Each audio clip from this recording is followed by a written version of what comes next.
Oke, assalamualaikum warahmatullahi wabarakatuh. Perkenalkan di sini saya Mai Septiawati dari SMK Negeri 1 Pangandaran akan mempresentasikan tentang IDE dari Java. Oke, di sini ada tujuan pembelajarannya, yaitu yang pertama kita akan melakukan instalasi JDK, NetBeans sama SAMPP. Kemudian menjelaskan user interface, menjelaskan jenisnya, dan kemudian mengaplikasikan user interface di Java.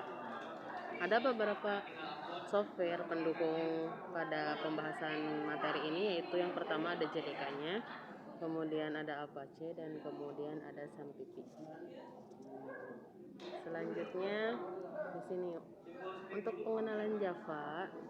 Pengenalan Java itu di sini contohnya misalkan ada seorang programmer yang akan menuliskan sebuah source code pada aplikasi Java. Kemudian dia akan dikompilasi menggunakan Java compiler yang nantinya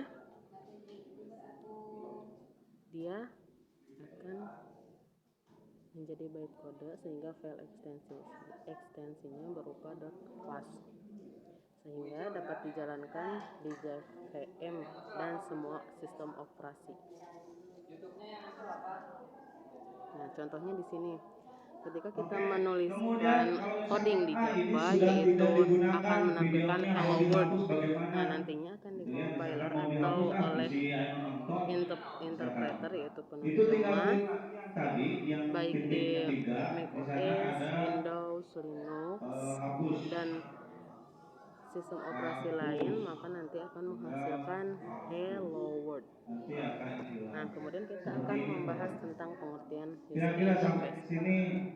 User interface itu adalah serangkai ketampilan grafis yang dapat dimengerti oleh pengguna komputer dan diprogram sehingga nantinya akan dibaca oleh sistem operasi dan dapat beroperasi sebagaimana mestinya. Nah, ada dua jenis, yaitu CLI dan GUI.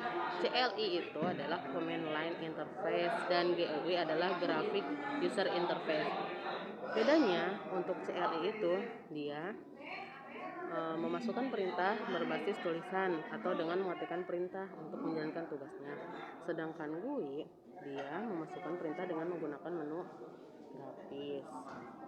Kemudian di sini contohnya dari GUI itu ada container, komponen, event, dan listener. Container itu menampung komponen grafis, contohnya frame atau panas dan panas. Komponen itu objek grafis yang berfungsi untuk menampilkan data, contohnya button, label, text file. Sedangkan event itu mempresentasikan suatu kejadian, gerakan mouse dan penekanan tombol. Sedangkan listener itu objek yang menunggu suatu kejadian khusus dan akan bereaksi melakukan sesuatu jika kejadian tersebut terjadi. Nah, di sini ada GUI pada Java.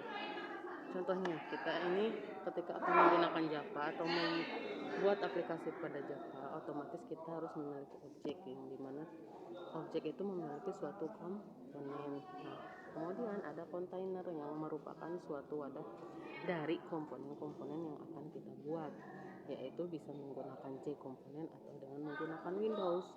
J komponen itu terdiri dari J panel, sedangkan Windows ada frame atau J frame di dalamnya.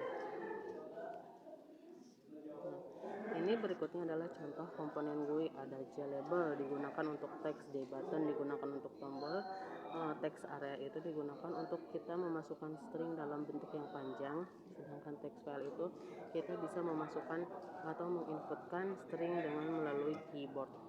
Selanjutnya silahkan lakukan penginstalan JDK dan NetBeans. Untuk daftar pustakanya bisa dilihat. Sekian dan terima kasih untuk presentasi saat ini. Wassalamualaikum warahmatullahi wabarakatuh.